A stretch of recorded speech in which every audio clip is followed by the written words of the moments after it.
Địa đế chi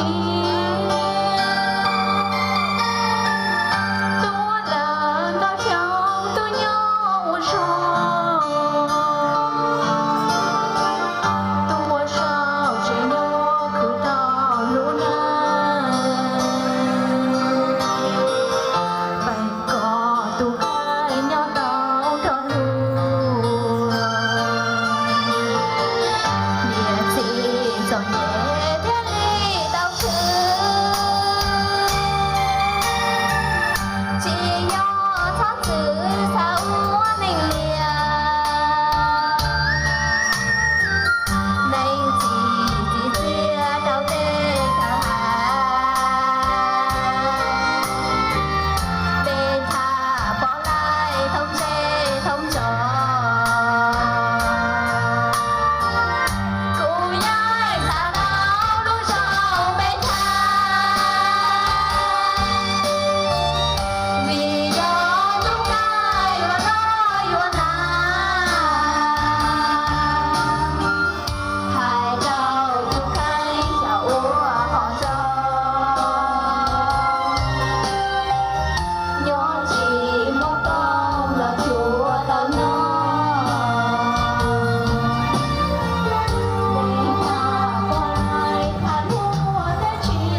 Con số đang cầm trên tay nhá.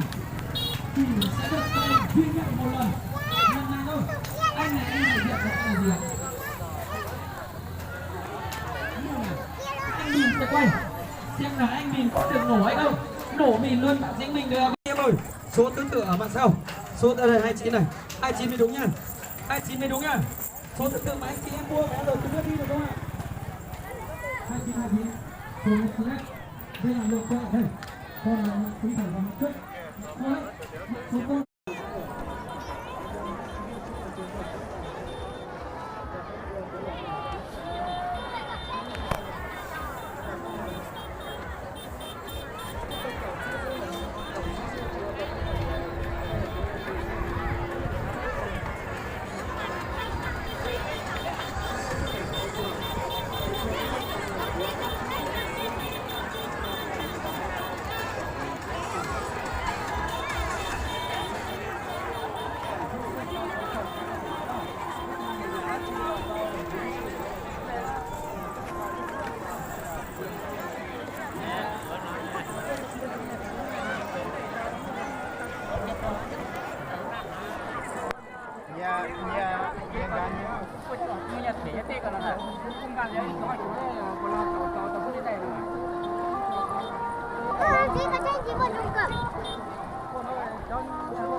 Đây mà anh chị được con người vào thế này, chị người vào thương tất cả những cái số em là trên biển chúng tôi sẽ này, chúng tôi không hết.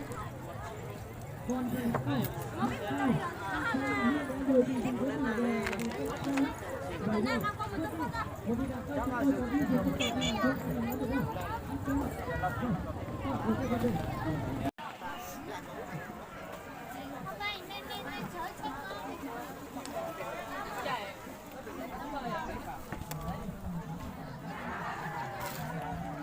Go!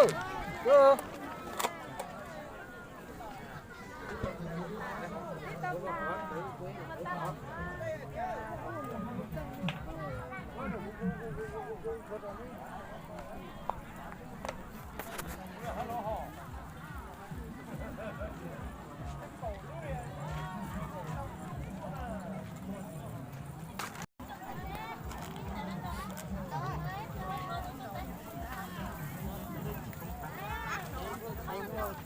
Mình nhỏ là cua 100 không phải nhớ mà hắn đi cái chổi à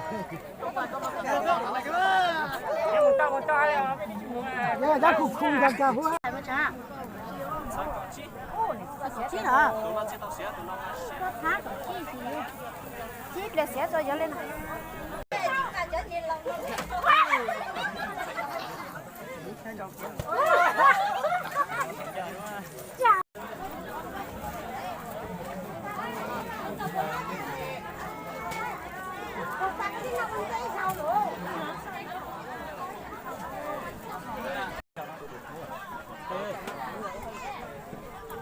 Tao cái nhà ba buồn to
Bạn đấy.